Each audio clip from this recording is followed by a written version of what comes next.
رضی اللہ تعالی اپنی زندگی کو ترتیب دیا. ایک دن بھی خلافت نہیں مانگی اللہ سے. حضرت عوف بن مالک اشجعی ایک صحابی ہیں. حضرت عوف بن مالک رضی اللہ تعالیٰ عنہ فرماتے ہیں کہ جناب ابو بکر صدیق کا زمانہ تھا تو میں نے خواب دیکھا.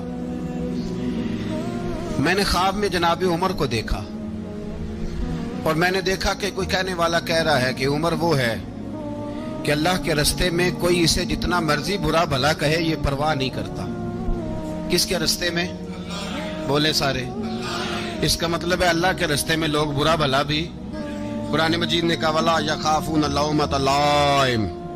کچھ لوگ ایسے ہیں جو برا بھلا کہنے والوں کی پرواہ نہیں کرتے. آپ یقین کریں اگر پرواہ شروع ہو جائے نا تو دین کا کام ختم ہو جائے. نہ کوئی تقریر کرے، نہ کوئی تدریس کرے، نہ کوئی پیری مریدی کرے، ختم ہو جائے اگر باتوں کی پرواہ ہو. لیکن وہ پرواہ.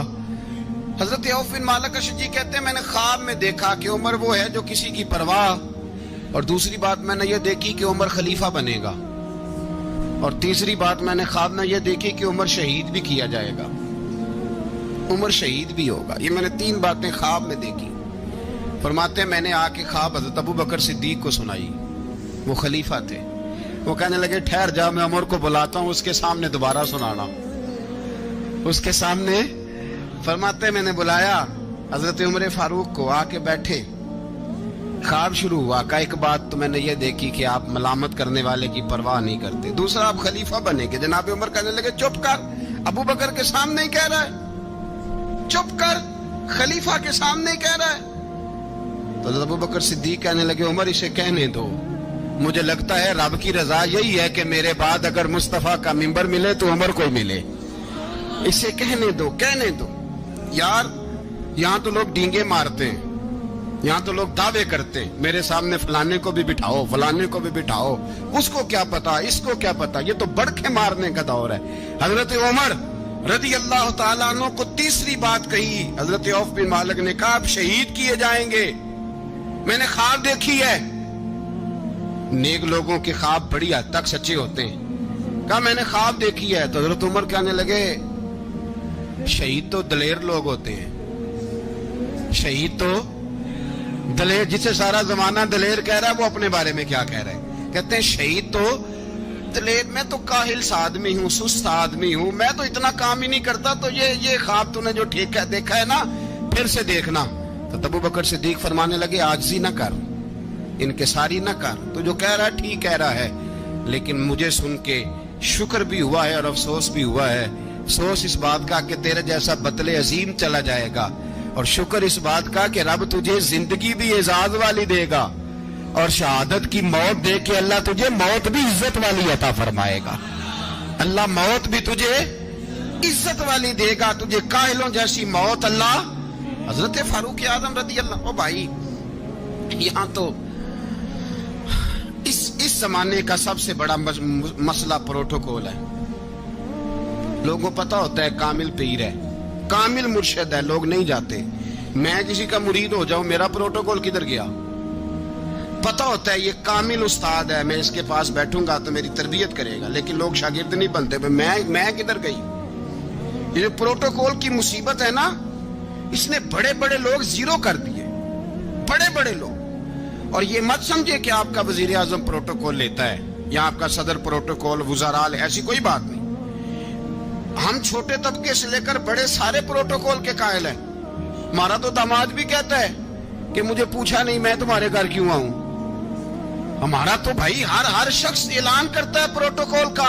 فلانے نے عزت نہیں دی تو واپس آ جاؤ، فلانے نے سلوٹ نہیں کیا تو واپس آ جاؤ. لوگ جہاں سلوٹ کرنا چاہیے وہاں بھی سلوٹ کرانے کے قائل ہیں. پر حضرت عمر رضی اللہ تعالی، حضرت عمر کی سادگی اور پھر جناب عمر کی عاجزی، جب انسان اپنے اوپر سوار کر لیتا ہے نا، سوار کر لیتا ہے. میں بدکار پرانا خادم، کسے در ملی نٹ ہوئی، اتے واصف یار نے نظر جو کی تھی تے واصف ہی ہو. میں اکثر سوچتا ہوں حضور نے جہاں بھی کہا نا، فرمایا میرے بعد نبی ہوتے تو خطاب کے بیٹے عمر ہوتے. حضور نے فرمایا عمر جس رستے سے جاتا ہے شیطان وہ رستہ بدل جاتا ہے. نبی پاک صلی اللہ علیہ وسلم نے فرمایا میرا عمر وہ ہے کہ اس کی زبان پر حق جاری ہے. حضور علیہ السلام نے فرمایا 950 سال حضرت جبریل میرے عمر کی شان بیان کریں تو ان کی عظمت ختم نہیں ہوتی. 950 سال جبریل عظمت بیان کرے تو ختم نہیں ہوتی. یہ بات ہے حضرت عمر کی. اور فرمایا عمر ابو بکر کی نیکیوں میں سے ایک نیکی ہے. یہ شان ہے اب عمر فاروق رضی اللہ تعالیٰ عنہ کی. حضور نے فرمایا میرے بعد نبی ہوتے تو عمر ہوتے. جس گلی سے عمر آئے شیطان رستہ بدل جائے. میرے عمر فاروق کی شان 950 سال بیان ہو تو ختم نہ ہو. عمر کی زبان پر اللہ حق بیان کرتا ہے. جو عمر کہتا ہے وہی رب کر دیتا ہے. حضور ساری زندگی فضیلتیں بیان کرتے رہے. عمر جواب میں کیا کہتے ہیں؟ کوئی بتائے نا کہ یہ والی حدیثیں کبھی عمر نے بھی روایت کی ہوں کہ حضور نے میرے بارے میں یہ کہا ہے. یہ روایتیں وہ روایت نہیں کرتے. ان سے جب لوگ کہتے عمر تیری بڑی بات ہے تو عمر رو پڑتے. کہتے میں تو اونٹ چرانے والے باپ کا بیٹا ہوں. میں تو اونٹ چرانے والے باپ کا بیٹا. اونٹ چرا اس سے آگے عمر گئے ہی نہیں ساری زندگی. اس سے آگے لفظ ہی نہیں ادا کی. اور میں تو بھائی اونٹ چرانے والا. میرا باپ تو اونٹ چرایا کرتا تھا. 10 اونٹ تھے. میری ڈیوٹی ہوتی تھی سنبھالے نہیں جاتے تھے. ابا ڈنڈوں سے مارتا تھا. ساری زندگی عمر حج کرنے گئے. ایک خشک تنا کھجور کا عمر فاروق رضی اللہ تعالیٰ عنہ نے اس کو اپنے کلاوے میں لیا. رونے لگے. لوگوں نے کہا عمر کیا ہوا؟ فرمانے لگے یہاں میں اونٹ چرایا کرتا تھا. یہاں میں اونٹ چراتا تھا. 10 اونٹ سنبھالے نہیں جاتے تھے. دیکھو رسول اللہ کی شان. آج ساری امت چلانے کا طریقہ عطا فرما دیا ہے. ساری نظریے سے پیار. یار پیسہ کس کو برا لگتا ہے؟ آپ جس آدمی کی 50 کروڑ کی پراپرٹی ہے اس کو پوچھیں سب سے غریب آپ کو وہی نظر آئے گا. وہ کہے گا میں ٹائٹ ہوں. حالات بڑے. میں کئی باری پوچھے انہوں نے میں کہتا ترجمہ بھی 10 چھڑوں کی ہمیں تو سمجھ نہیں آتی. اور ٹائٹ حالات کون سے ہوتے ہیں جی؟ جس آدمی کا کروڑوں میں کاروبار ہے نا اس کو آپ چھیڑے وہ رونے لگ جائے گا. رونے تو کئی میں نے ایسے دیکھے ہیں کرائے کا مکان ہے. ان سے پوچھے صاحب کیا حال ہے تو کہتے ہیں جتنی اللہ نے شان والی زندگی ہمیں عطا کی ہے کسی کو نہیں دی ہوئی. اس کا مطلب ہے خوشی بھی یہی ہے اور غم بھی یہی ہے. اندر سے خوشی ہے اندر سے ہی. تو نے اگر راضی رہنا ہے تو ادھر سے رہنا ہے. ناراض رہنا ہے تو بس اپنے آپ کو خوش رکھے گا تو ہو جائے گا. سارے صحابہ مل کے آئے. کہنے لگے عمر فاروق سے کہنا ہے نبی پاک کے زمانے میں تو ظاہراً غربت تھی. ابو بکر کے دور میں بھی غربت تھی. اب تو بڑا محال ہے.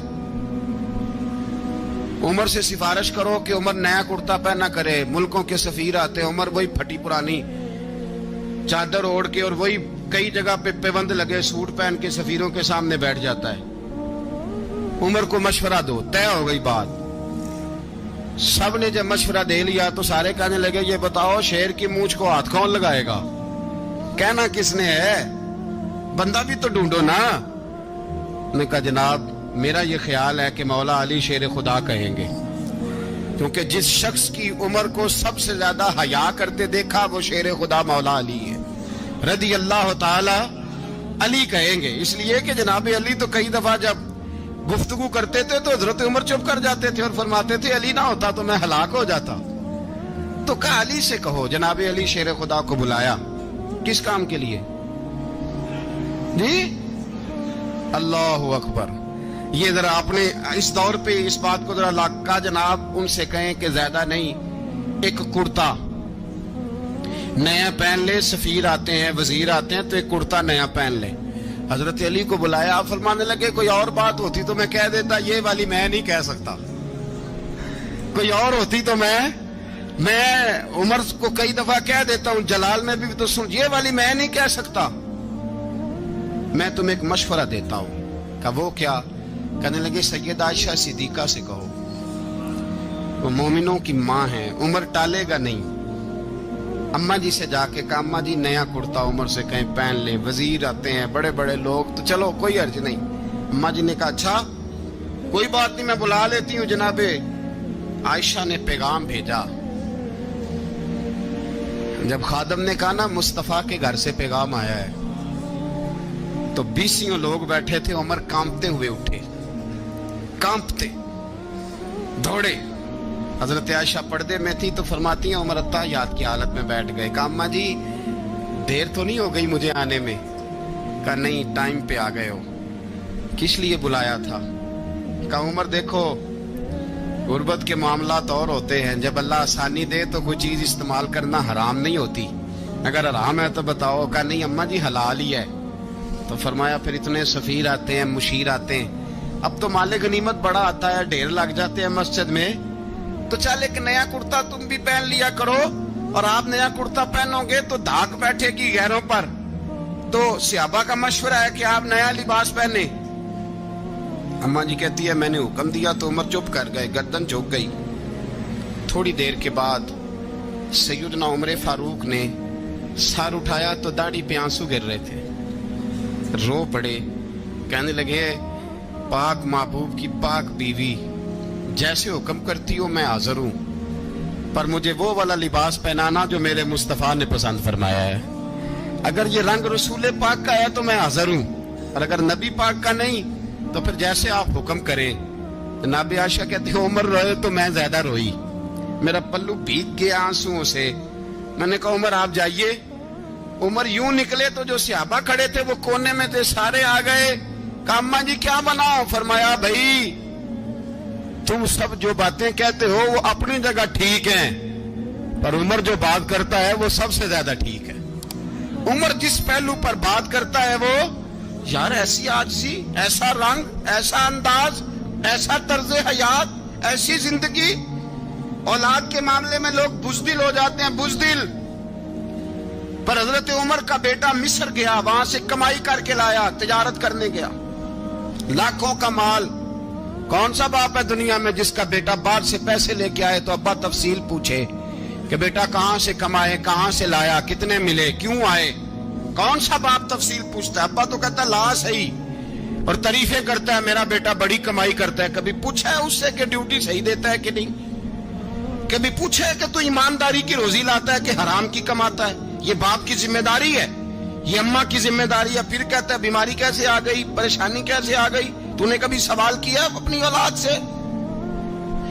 حضرت عمر فاروق رضی اللہ تعالیٰ عنہ کا بیٹا مصر سے پیسے کما کے لایا تو جناب عمر نے بلایا، فرمایا بیٹے اتنی تو تیرے پاس راس ہی نہیں تھی، تھوڑے سے تو پیسے لے کے گیا تھا، اتنی کمائی کیسے ہو گئی؟ اتنے تو پیسے نہیں تھے صاحب، کہاں سے کمائی لائے؟ اس نے کہا ابا جی وہ جو میرے چچا ہے نا مصر کے گورنر، آپ کے دوست، انہوں نے میری مدد کی ہے. فرمایا جتنے لوگ گئے تھے سب کی ہے مدد اس نے؟ کہا نہیں صرف میری کی. فرمایا تیری کیوں کی؟ تیری کیوں کی؟ کہا حضور آپ کے دوست ہیں. فرمایا چپ کر،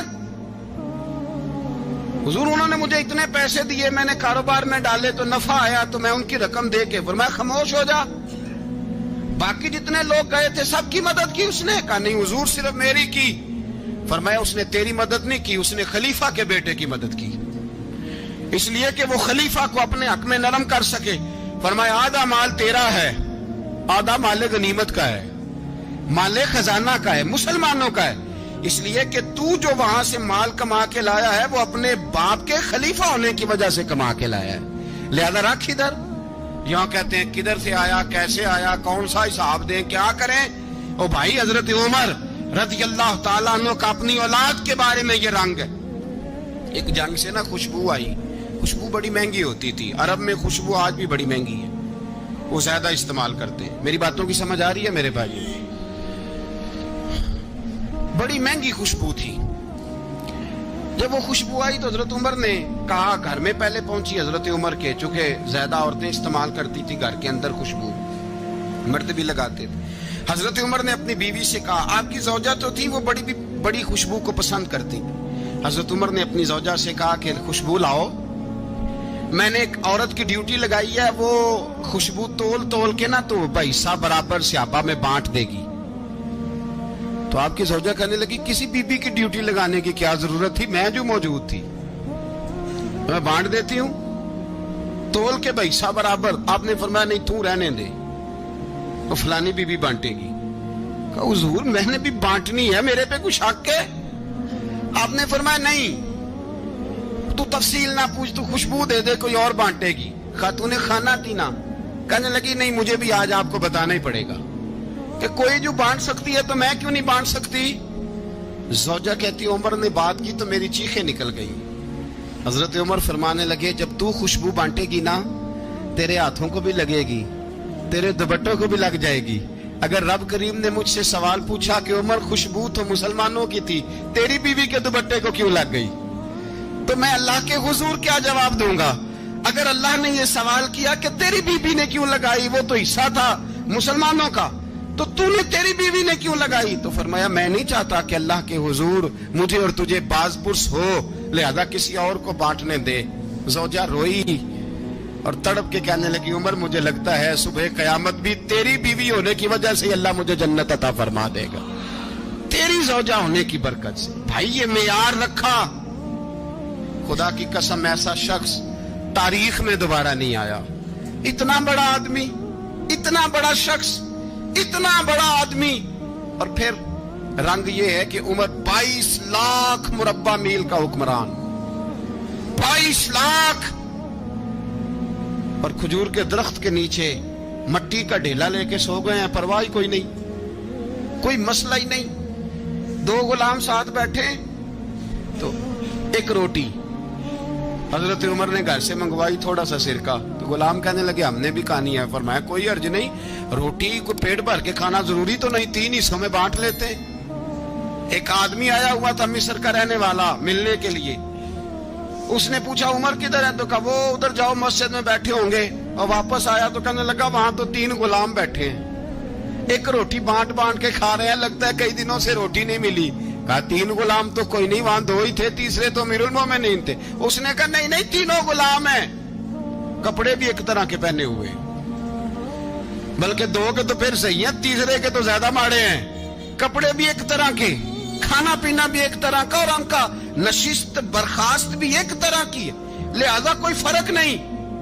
حضرت ابو ہریرہ کہتے ہیں میں لے کے آیا, اور جناب عمر کو جب میں نے کچی زمین میں تامت سمیٹ بیٹھے دیکھا تو میں رو پڑا. میں نے اس مصر سے آنے والے کو کہا تو اس کے جلوے دیکھ, اگر اس کی ذات میں اتنا حسن ہے تو محمد عربی کا مقام کیا ہوگا. یہ مقام غور ہے, مقام غور. 10 محرم کو لوگ دیگے پکائیں گے نا, نہیں پکانی ہے, کوئی بول دے نہیں, ہاں نہ نہیں کر دے, پروگرام بدلیا تو نہیں جی عید کی کہ وہ ایک کام شروع ہوا ہے لاسٹ ایٹ ہونے والا, کیوں جی پکنی ہے نا دیکھیں 10 محرم کو انشاءاللہ تعالی, ہم بھی پکائیں گے انشاءاللہ, یہاں بھی پروگرام ہوگا. تو 10 محرم کو جو دیگ پکنی ہے تو ایسا نہیں ہو سکتا کہ 1 محرم کو حضرت عمر کے نام کی بھی کوئی پک جائے. اگر امام حسن حسین کے نام کی دیگیں پکے تو جو امام حسن حسین سے پیار کرنے والے ہیں, جو امام حسن حسین سے, ہم لوگوں نے بھی عجیب رٹا اپنایا ہے نا, ہم لوگ بات کا ایک پہلو دیکھتے ہیں دوسرا نہیں دیکھتے. حضرت امام حسن اور حسین کو بھی نبی پاک نے شہید کہا, اور جناب عمر کو بھی رسول اللہ نے خود شہید فرمایا, فرمایا شہید ہے, خود فرمایا اپنی زبان سے کہ یہ شہید ہے, خود میرا عمر شہید ہے. تو ان کے نام کی دیگ نہیں پکنی چاہیے, اس طرف نہیں ہماری توجہ ہونی چاہیے. اور اہل بیت نبو, یہ بات میں پہلے بھی کرتا ہوں, آج پھر کرنا ضروری سمجھتا ہوں. اہل بیت کا پیار سن لو کان کھول کے, اہل بیت کا پیار اگر ہمیں کسی نے سکھایا ہے تو سیدنا عمر فاروق نے سکھایا ہے. اہل بیت نبوت کی محبت اگر کسی نے سکھائی ہے تو کس نے سکھائی ہے؟ بول کے بتائیے. حضرت عمر نے. اہل بیت کا پیار ہمیں حضرت عمر نے بول کر کے سکھایا ہے. بھائی یاد رکھیں, کسی کی طاقت نہیں تھی دم مارنے کی حضرت عمر کے سامنے, طاقت ہی نہیں تھی. کیسر و کسرا کانپ جاتے تھے, جرأت ہی نہیں کرتے تھے حضرت. اور ہمارے تو تعلقات بڑے ہیں نا غیروں سے. حضرت ابو موسیٰ اشعری رضی اللہ تعالیٰ عنہ فرماتے ہیں میرا منشی سائی تھا, وہ کاتب کہتے تھے وہ لوگ, میرا حساب کتاب عیسائی تھا. تو فرماتے ہیں ایک دن میں نے وہ سارا حساب کتاب لین دین کے حضرت عمر کو دکھائے تو فرمانے لگے جس نے لکھے ہیں اس کو بلاؤ. کہنے لگے حضور مسجد نہیں آ سکتا. کیوں نہیں آ سکتا؟ کہنے لگے وہ عیسائی ہے. کہتے ہیں حضرت عمر جلال میں آ گئے. آپ فرمانے لگے جنہیں رب دور کرتا ہے تم کیوں قریب کرتے ہو؟ جنہیں اللہ دور کرتا ہے. فرمایا تم غیروں کو اگر عہدے دو گے تو اپنوں کا کیا بنے گا؟ اگر تم غیروں کو عہدے دو گے تو اپنوں کا. یہ سوچ ہے جو آج برما کے مسلمانوں کے لیے بھی ضروری ہے. کہا اگر تم غیروں کو عہدے دو گے تو اپنوں کا. ہم نے غیروں کو عہدے دیے تو دیکھا نا اپنے کس طرح کاٹے جا رہے ہیں. غیروں کو جو عہدے دے دیے یارانے سارے غیروں سے. روز دعویٰ ہوتا ہے چین ہمارا سجن ہے, چین ہمارا دوست ہے. او بھائی دوست ہے تو اس سے کہو نا کہ برما تو تمہاری ایک چھوٹی سی ریاست ہے, چین کے بغیر تو وہ سانس بھی نہیں لے سکتا. اس کو کہو نا اس حکومت پہ دباؤ ڈالے. لیکن ہم لوگوں نے غیروں کو عہدے دیے تو اپنے پس گئے. حضرت عمر کہتے تھے ذمی کا ہم ادب کریں گے. ذمی کافر کا ہم, ایسا کافر جو مسلمان ریاست کو قبول کرے, بدامنی نہ پھیلائے. ایک آدمی کو آپ نے دیکھا آنکھوں سے نابینا ہے اور بھیک مانگ رہا ہے, تو حضرت عمر کو نظر آ گیا. فرمایا کون ہو؟ اس نے کہا میں یہودی ہوں. فرمایا بھیک کیوں مانگتے ہو؟ کہا جب تک تندرست تھا مسلمانوں کو جزیہ دیتا تھا, بوڑھا ہو گیا ہوں کیا کروں. حضرت عمر نے گھوڑے کی پشت پہ بٹھایا کافر کو, گھوڑے کی پشت پہ بٹھایا اور بٹھا کے مدینے لائے. حضرت علی شیر خدا وزیر خزانہ تھے. فرمایا علی اس کا وظیفہ جاری کرو. کہا یہ کون ہے؟ فرمایا یہ یہودی ہے لیکن یہ ہمیں جزیہ دیتا رہا, بوڑھا ہو گیا بیچارہ, بھیک مانگنے پہ مجبور ہے, ہماری حکومت کے اندر رہتا ہے, اس کا پورا وظیفہ جتنا خرچہ اتنا وظیفہ لگاؤ. حضرت علی کہتے ہیں میں وظیفہ لگا رہا تھا اور وہ میرے نبی کا کلمہ پڑھ رہا تھا, وہ رسول اللہ کا کلمہ پڑھ رہا تھا. یہ مزاج, یہ نہیں کہ کافر. حضرت عمر نے گورنروں کو خط لکھے تھے کہ زبردستی کسی کو مسلمان نہیں کرنا, جہاں ان کی عبادت گاہیں بنی ہو گرانی نہیں, کوئی مندر کوئی گرجا ضائع نہیں کرنا. اسلام سب کو جینے کا موقع دیتا ہے, پر بے ایمانو ظالمو بدذاتو تمہیں یہ کہتا ہے کہ ہم تمہیں جینے کا موقع دیتے, تم بھی مسلمانوں کو جینے کا موقع دو. یہ جہاں بستے ہیں جہاں رہتے ہیں انہیں وہاں جینے کا موقع دو, انہیں بھی اللہ اکبر کہنے کا موقع دو, انہیں بھی قرآن پڑھنے کا موقع دو, انہیں بھی رسول اللہ پر درود پڑھنے کا موقع دو. ہمارے ملک میں عیسائی اپنی مرضی سے کھلے عام تبلیغ کرتے ہیں. یہاں تو چینل چلائے ہیں عیسائیوں نے. کسی مذہبی جماعت نے کبھی جلوس نکالا ہے کہ عیسائیوں کا چینل بند کرو؟ بولے نکلا ہے کہ نہیں نکلا؟ کتنے ظلم کی بات ہے. ہم جب غیر کو اتنا تحفظ دیتے ہیں, اتنا تحفظ دیتے ہیں. ہم نے دیکھا ہے, مجھے بیسیوں لوگوں نے عید پہ ٹیلی فون کیے کہ عیسائیوں کو قربانی کا گوشت دے لیں, مجبور ہیں جی, دروازے پہ آ گئے ہیں, ہمارے کام کاج کرتے ہیں. بیسیوں لوگ, عام آدمی کے دل میں ان کا اتنا جذبہ ہے.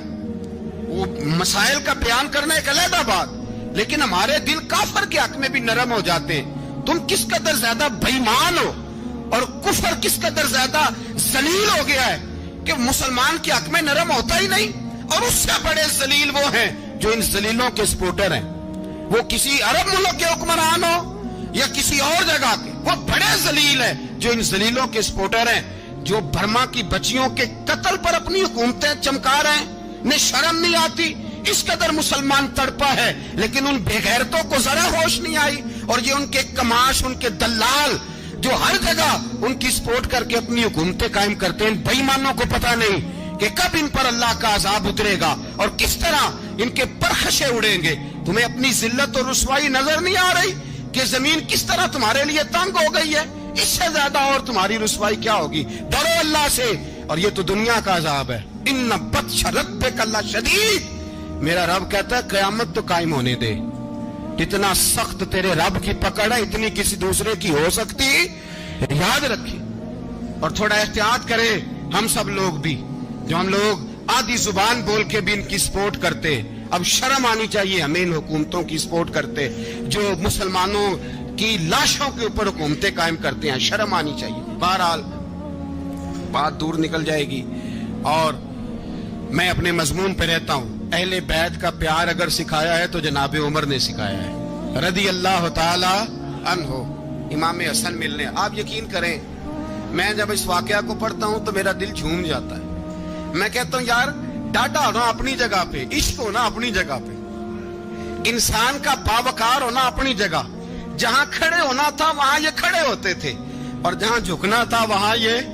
ان لوگوں میں اقبال نے کہا تھا تیری نگاہ ناز سے دونوں مراد پا گئے, عقلِ غیاب و جستجو, عشق حضور و اضطراب.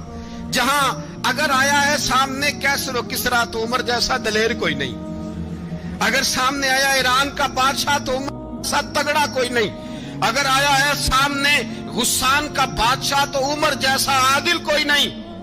لیکن اگر علی کا بیٹا آیا ہے اگر فاطمہ کے لال پارے آئے ہیں تو پھر فاروق اعظم سے جیسا محب کوئی نہیں، پھر ان سے جیسا پیار کرنے والا کوئی نہیں۔ اندر بیٹھے ہیں جناب عمر، اندر تنہائی میں کچھ وزیروں سے گفتگو ہو رہی ہے، میٹنگیں جاری ہیں۔ آپ کے بیٹے ملنے آئے جناب عبداللہ ابن عمر، ابا جی ملنے آئے، بات ٹھہرو، بات کر رہا ہوں، کوئی نہ اندر آئے۔ صاحبزادہ باہر کھڑا ہے، تھوڑی دیر گزری تو امام حسن بھی آ گئے۔ کون آئے؟ آپ کو جو ملے گا امام صاحب کا نام لینے سے، وہ سردار ہیں جنتیوں۔ کون آئے؟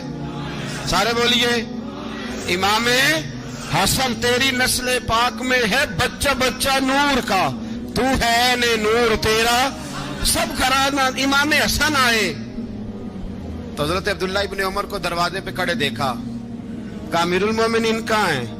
کہنے لگے حضرت عمر کے بیٹے۔ کہنے لگے وہ اندر بیٹھے، کچھ میٹنگ ہو رہی ہے اور انہوں نے کہا کوئی اندر نہ آئے، لیکن آپ جانا چاہیں تو چلے جائیں، آپ جانا چاہیں تو، تیری نسل پاک میں ہے بچہ بچہ نور، آپ جانا چاہیں تو چلے جائیں۔ تو انہوں نے کہا جب آپ باہر کھڑے ہیں تو مجھے کوئی اتنا ضروری کام نہیں، اور ابھی زور کی نماز تھوڑی دیر میں ہوگی، میں مسجد میں مل لوں گا امیر المومنین سے۔ یہ بات کہہ کہ امام حسن چلے گئے۔ یار اتنی بڑی بات نہیں تھی، اتنی بڑی بات نہیں تھی۔ وہ میرے استادوں کا بیٹا بھی آئے تو کہا ٹھیک ہے جی وہ سوئے ہوئے ہیں، کوئی غرض نہیں یار، میں ٹھہر کے آ جاؤں گا، کوئی بڑی بات نہیں تھی، دیکھا جائے تو بڑی بات نہیں تھی، پر بات بہت بڑی تھی، اس لیے کہ یہ خالی حسن نہیں، یہ حسن ابن علی ہے، یہ حضرت فاطمہ کے لخت جگر۔ حضرت عمر باہر نکلے، عبداللہ ابن عمر سے پوچھا کوئی آیا تو نہیں؟ تو کہا حضور امام حسن آئے تھے۔ تو کہا پھر شہزادے کو اندر کیوں نہیں بھیجا؟ کہا میں نے کہا تھا۔ وہ کہنے لگے اگر امیر المومنین مصروف ہیں تو میں ظہر میں مل لوں گا۔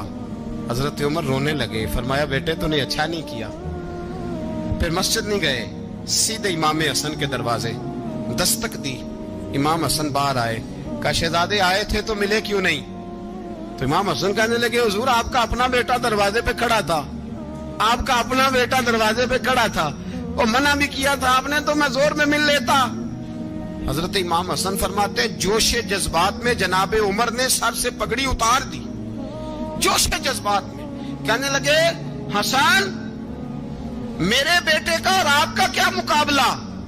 کیا اس کی ماں کا نام فاطمہ الزہرا ہے؟ کیا اس کی نانی کا نام خدیجہ الکبریٰ ہے؟ کیا اس کے نانے کا نام محمد مصطفیٰ ہے؟ آپ کا اور اس کا کیا مقابلہ؟ پھر رو پڑے اور کہنے لگے بیٹے میں مکے کے صحراؤں میں اونٹ چرایا کرتا تھا، یہ جو میرے سر پر عزت کے بال ہیں یہ تیرے نانے کے اگائے ہوئے، میں مکے کے خبردار شہزادے خبردار۔ او بھائی اہل بیت نبوت کے ادب کا رنگ اگر سکھایا ہے تو سیدنا عمر نے سکھایا ہے۔ حضرت عمر فاروق اتھارٹی ہے، اسلام کی اتھارٹی۔ یکم محرم حضرت عمر کی شہادت ہے۔ یہودی بول اٹھا، کافر بول اٹھا، اگر 6 مہینے عمر دنیا میں اور رہتے تو دنیا میں کوئی کافر موجود نہ ہوتا۔ 6 مہینے۔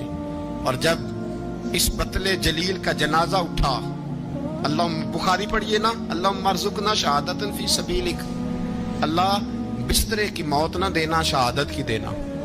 عمر شہید ہوئے، مسجد نبوی میں نماز پڑھاتے، اور جب جنازہ اٹھا تو مدینے کا پھر پیچھے جو دلیر بچے وہ مولا علی تھے۔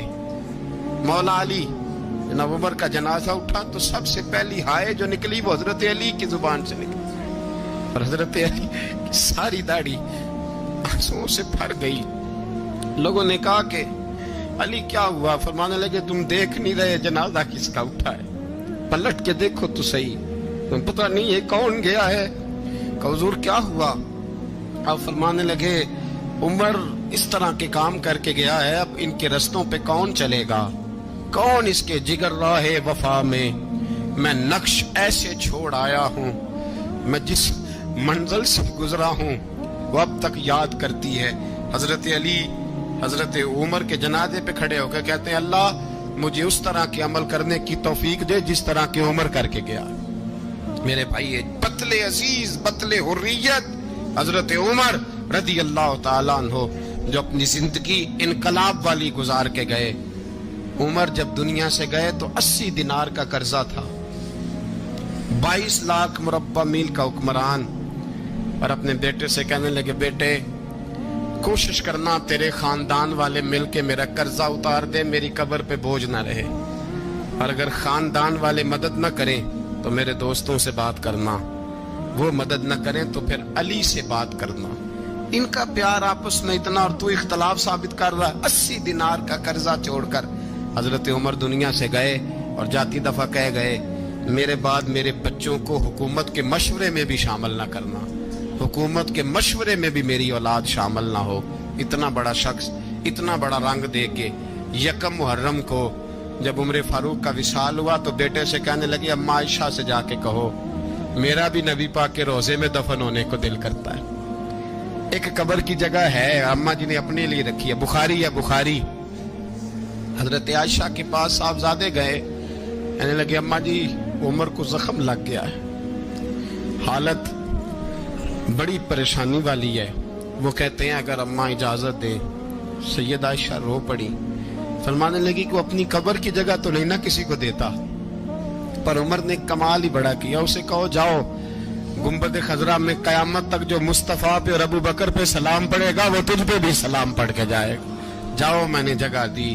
اعلیٰ حضرت فاضل بریلوی